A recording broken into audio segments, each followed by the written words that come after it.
pastor, imitadona ileola, hallelujah, hallelujah, hallelujah, hallelujah.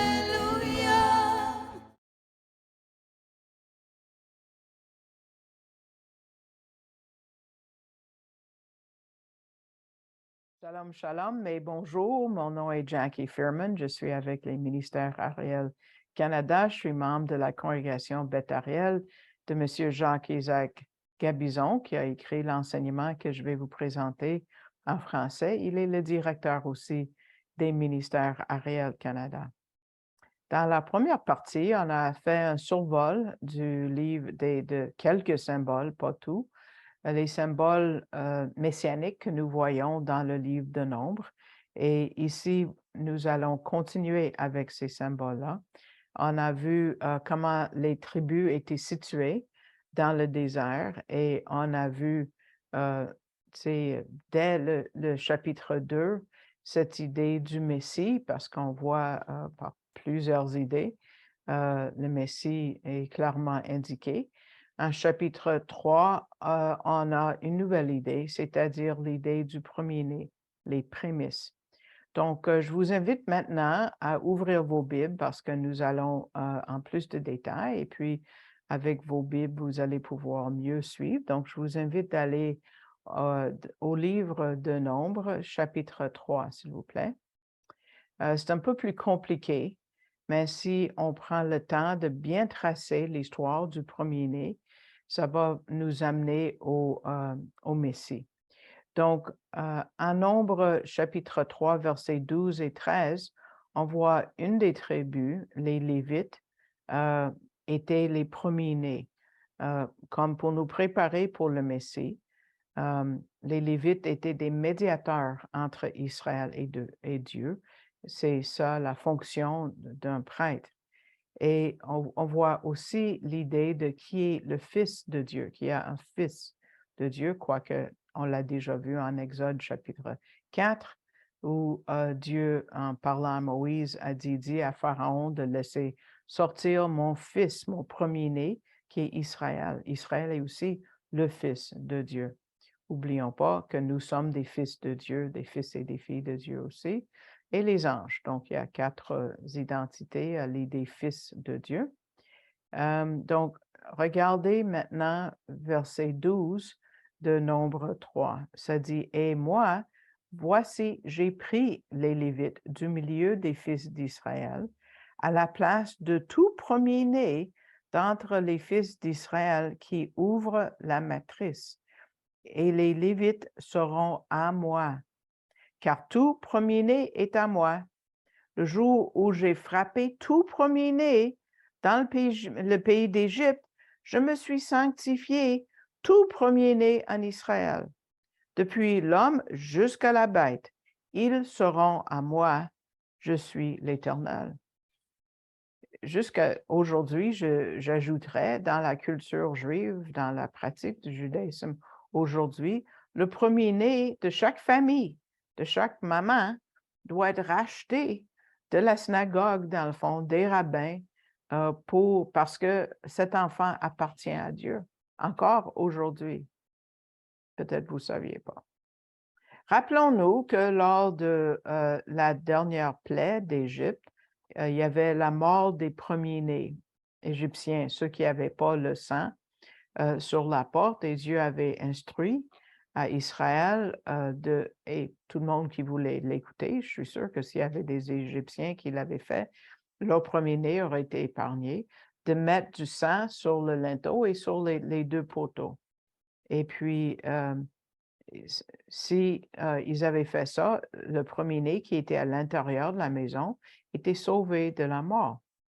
Maintenant, tous les premiers-nés deviennent une tribu, ceux qui avaient accès à Dieu. Et ça nous montre le chemin vers le vrai et le premier-né ultime, si vous voulez, le Messie, le médiateur, est celui qui est vraiment le seul qui peut agir comme médiateur pour nous. Ce sens devient plus clair dans le Nouveau Testament. Si nous pensons au verset que nous avons peut-être tous mémorisé, car Dieu a tant aimé le monde qu'il a donné son Fils unique. Si c'est un Fils unique, c'est le premier-né, afin que quiconque croit en lui ne périsse point, mais qu'il ait la vie éternelle. Donc, naturellement, le Fils unique est le premier-né. Plus tard, on a parlé de Jésus comme le premier-né parmi plusieurs frères. Et si nous croyons en lui, nous sommes ses frères, ses sœurs. Dans le livre de, il est vous voyez, Romains 8, 29, on parle de Jésus comme étant le premier-né parmi plusieurs frères. En Colossiens 1, 15, il est le premier-né de toute la création. Et en Colossiens 1, 18, il dit qu'il est le premier-né d'entre les morts. Donc, c'est très puissant. Et il y a un verset puissant qui nous parle de tout cela. C'est en Hébreu 1, verset 6. Hébreu 1, 6, qui utilise une citation du psaume 97, verset 7. Ça dit, « Et encore, quand il introduit le premier-né dans le monde habité, il dit, et que tous les anges de Dieu lui rendent hommage. » Donc, c'est une citation du psaume. Mais on offre notre adoration uniquement à Dieu, n'est-ce pas?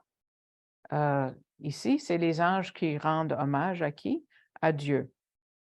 Donc, on ne peut pas offrir hommage ou l'adoration à un être qui est créé. On voit la grâce de Dieu qui est juge, il est prêtre, et même le sacrifice, c'est le sacrificateur qui s'offre lui-même comme sacrifice, c'est fort. Il n'y a pas un homme qui pouvait accomplir tout ça. Lui-même, il est devenu médiateur en s'offrant lui-même sur la table qu'on a vue la dernière fois et la croix. Il y a la prophétie messianique qui mentionne que le premier-né est associé avec le Messie. Et ça, c'est une prophétie. Si quelqu'un vous demande, ou peut-être c'est quelque chose que vous pouvez offrir, quel est le verset qui relie les Écritures hébraïques avec le Nouveau Testament, qui relie les deux testaments, si vous voulez? C'est tellement clair, c'est un verset tellement important, c'est quelque chose qui m'a convaincu que en tant que ado de 17 ans, même 16 ans, j'ai commencé à regarder ça, puis je ne comprenais pas. Je ne connaissais pas encore le Messie. Donc, regardons de proche et souvent Zacharie 12, 10. Zacharie 12, 10 est archi important quand on veut témoigner. Et encore là, c'est le verset qui relie. J'aime pas dire l'Ancien Testament parce que c'est aussi important pour nous aujourd'hui. C'est pas vieillot, donc je parle des Écritures hébraïques. Verset 10 de Zacharie 12. « Et je répandrai sur la maison de David et sur les habitants de Jérusalem un esprit de grâce. » Ça prend l'esprit et de supplication. « Et ils regarderont, c'est un acte de volonté, vers moi, comme le serpent, celui qu'ils auront percé. » Regardez le temps de verbe. « Et ils se lamenteront sur lui, comme on se lamente sur un fils unique. Et il y aura de l'amertume pour lui, comme on a de l'amertume pour un premier-né. » Si, je ne sais pas, j'ai jamais été maman, mais si j'avais eu juste un enfant et cet enfant mourait, quelle lamentation! Mais ici, c'est encore plus important. C'est une des prophéties messianiques les plus claires et les plus importantes. Même un enfant peut comprendre. Même les rabbins disaient que c'était le Messie qui vient et qui va être tué. Dans le Talmud et d'autres écrits rabbiniques, ils confirment ça. Mais il enlève toute possibilité que ça puisse être Jésus, Yeshua. On va regarder ça un peu plus tard. mais on a juste assez de temps pour nous rafraîchir des mots qui sont dans ce verset-là. Regardons de quelle façon Dieu et le Messie sont directement impliqués là-dedans. Regardons ces mots de nouveau. Ça dit, ils regarderont vers moi, celui qu'ils auront percé.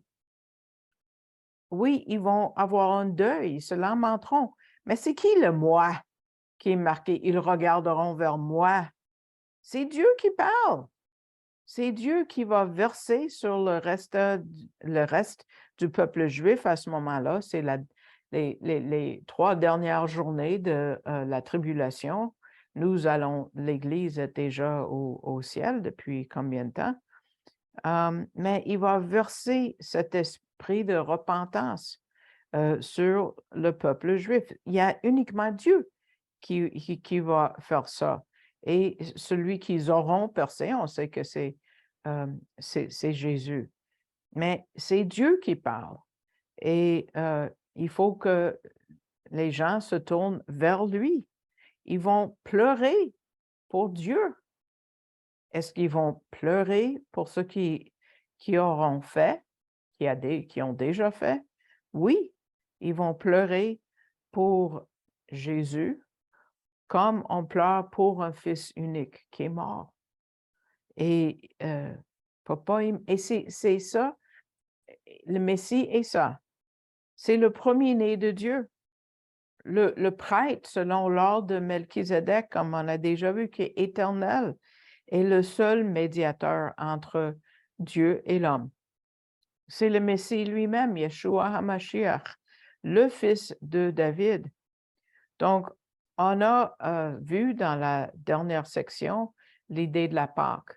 Et puis, on a 2 idées de la Pâque ici. La tave, qui est la croix, quand on a frappé le linteau et les 2 montants, on fait un signe de la croix. Et aussi le premier-né. Parce que sans le Messie, ce serait impossible à comprendre pourquoi les tribus étaient situées de la façon qu'ils étaient. On a déjà vu ça. Mais maintenant, on va regarder en plus de détails la prêtrise lévitique. Il y a toute une section dans l'Épître aux Hébreux. On n'a pas le temps de faire ça. J'ai déjà enseigné tout le livre, toute l'Épître aux Hébreux, pas sur vidéo, mais en audio. Si vous voulez avoir les fichiers, on peut vous les rendre disponibles, sont en vente. Mais les 3 premiers chapitres du livre de Nombres ont un message tellement fort pour n'importe qui le lit. C'est tellement difficile, l'accès à Dieu. Peut-être vous n'avez pas compris les distances parce que ce n'est pas marqué sur la diapo que j'ai mis pour vous la dernière fois, mais on va remettre la diapo et vous allez voir où Dieu est placé parce que Dieu était au tabernacle et si on... Oui, donc vous voyez le tabernacle de Dieu avec la flèche rouge est au centre. Et il y avait 8580 Lévites. Ça, c'est dans les petits 3 groupes là, que vous voyez autour.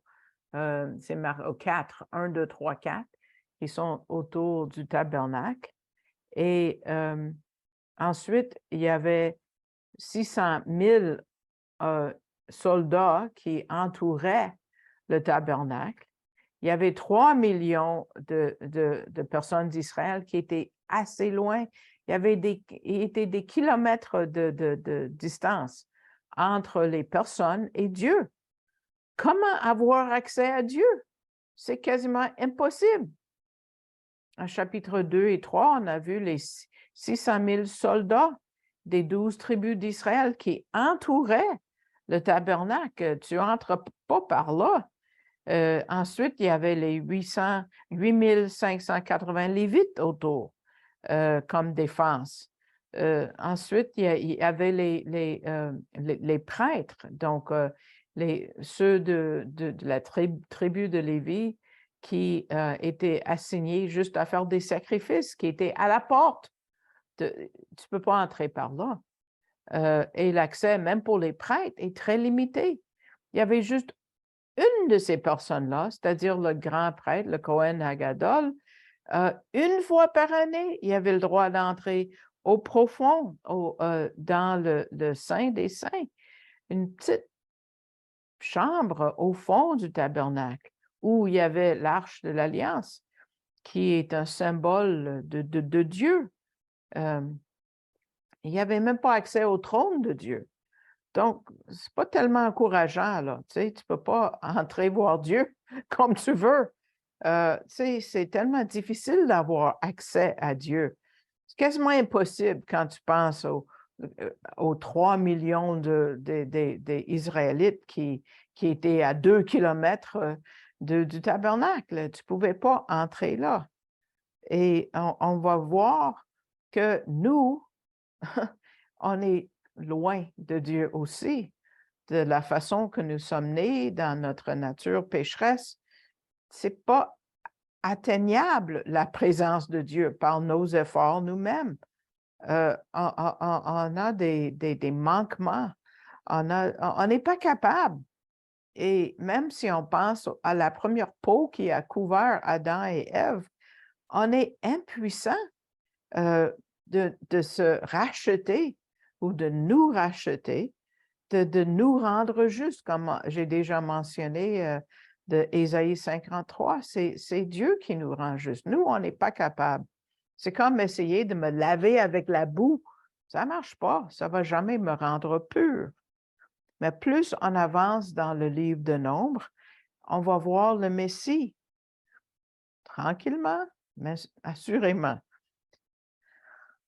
Donc, on va voir ce message qui nous amène jusque dans l'Apocalypse et dans l'éternité. C'est lui qui nous rend justes. Donc, suivons le thème des Lévites et regardons le bâton ou la verge d'Aaron en chapitre 17. Donc, tournez avec moi au chapitre 17 du livre de Nombres.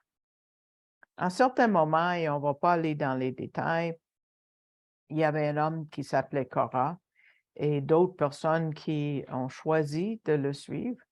Et eux, ils voulaient inventer leur propre loi, leurs propres règles, trouver leur propre façon à Dieu, comme une femme m'a dit hier au un magasin, elle trouve sa propre vérité, elle trouve sa façon à Dieu. Mais Korah a essayé. Ils n'ont pas reconnu l'autorité qui était mise en place par Dieu, c'est-à-dire les Lévites. Et ils ont dit, ben nous aussi, on peut nous approcher de Dieu de la façon que bon il nous semble. Dieu les a tués, foudroyés sur le champ. Le feu a dévoré ces hommes-là. Quelle erreur de penser qu'on peut trouver notre propre chemin vers Dieu. Impossible. Ces hommes-là ont même donné envie aux gens de tuer Moïse et Aaron. Quelle idée messianique, n'est-ce pas? Parce que Moïse et Aaron vont être rejetés. Et même, tu sais, leur vie était en danger. Mais ici, on parle de la prêtrise de Aaron, parce que c'est lui qui va nous montrer le Messie comme le grand prêtre. Donc, on va voir comment le Seigneur nous montre le chemin de Aaron jusqu'à Jésus. Pour souligner l'autorité de Aaron et ses descendants, tout de suite au début du chapitre 17, il demande que chaque leader de chaque tribu, 12 évidemment, vienne vers lui avec une verge, un bâton, en hébreu c'est maté, en hébreu, qui est le même mot pour tribu. Donc, chaque bâton représentait le peuple d'Israël et Dieu leur a demandé d'écrire le nom. Bien, sûrement, ce n'était pas avec un stylo, c'était avec quelque chose de plus gros. D'écrire le nom de chaque tribu sur chacune des verges. Et Dieu a demandé de mettre ces verges-là devant le tabernacle la tente d'assignation en verset 7, juste devant l'arche de l'Alliance, ça c'est le verset 4. Et le lendemain, il y avait un miracle en verset 8. Regardons ensemble et lisons ensemble verset 8. Et il arriva le lendemain que Moïse entra dans la tente du témoignage, et voici la verge de Aaron pour la maison de Lévi avait bourgeonné, pas juste bourgeonné, avait poussé des boutons et avait produit des fleurs et mûri des amandes. Wow! Il n'y avait pas de fenêtre, il n'y avait pas de lumière, puis même s'il y avait eu de la lumière, jamais ça aurait pu se produire des fruits mûrs, de la veille, des amandes déjà mûres. Impossible. Ça, c'est la confirmation de la prêtrise. Et d'autant plus, c'est une prophétie qu'à travers une prêtrise, Israël sera sauvé et va apporter ou amener, si vous voulez, le salut au monde. Pas la prêtrise de Aaron. Aaron est mort. Il n'y a plus de temple. Mais selon une prêtrise éternelle dont David a écrit dans le psaume messianique, le 110, verset 4, selon l'ordre de Melchizedek. Ça dit, psaume 110, verset 4, « L'Éternel a juré, et il ne se repentira point, il ne change pas d'idée, tu es sacrificateur pour toujours, selon l'ordre de Melchizedek. » Ça, c'est la prêtrise éternelle qui existait bien avant la loi de Moïse. C'est quasiment à la création de l'homme. Donc, la verge de Aaron était le seul qui avait produit de la vie. Et le mot pour germer, c'est le mot pour six, le mot qui était à la racine de tzitzit. C'est quoi les tzitzit? C'est les franges que Israël porte tout le temps. Et de bien des façons, Israël, et nous aujourd'hui, nous sommes appelés aujourd'hui à transporter, à porter ce bâton et montrer ce bâton au peuple pour leur montrer la vie. Parce que la seule façon, c'est la vie dans le Messie. La prochaine fois, on va voir plus du Messie Yeshua dans le livre de Nombres. Pour maintenant, on va terminer cette deuxième partie de cette étude numéro 11 sur la rédemption. Et je vous remercie de votre écoute et je vous invite à écouter les autres vidéos qui sont sur le post YouTube et de vous abonner. Si vous avez le goût, vous pouvez vous abonner pour recevoir un avis chaque fois qu'il y a une vidéo qui sort et de mettre le pouce vers le haut parce que ça va augmenter notre visibilité. Je vous remercie de votre soutien, vous qui envoyez des chèques ou vous faites des dons électroniques réguliers ou juste ponctuels, sont tous appréciés. C'est comme ça que je vis d'ailleurs. Je n'ai pas de salaire qui vient d'ailleurs. J'ai besoin de vos prières aussi pour continuer ce ministère. Si le cœur vous dit, si le Seigneur vous met à cœur de me soutenir et vous ne savez pas comment faire, vous pouvez aller sur le site web de Ariel Canada et vous pouvez choisir sur le mot « donner » ou le drapeau français et l'idée de donner et ça va vous amener à la page web de Canadon et vous allez pouvoir tirer vers le bas le menu et ensuite choisir mon nom. Et puis, c'est comme ça que vous pouvez faire un don électronique. Donc, je vous remercie pour votre écoute et j'espère que ça vous a béni. Et on va se dire shalom, shalom. À la prochaine.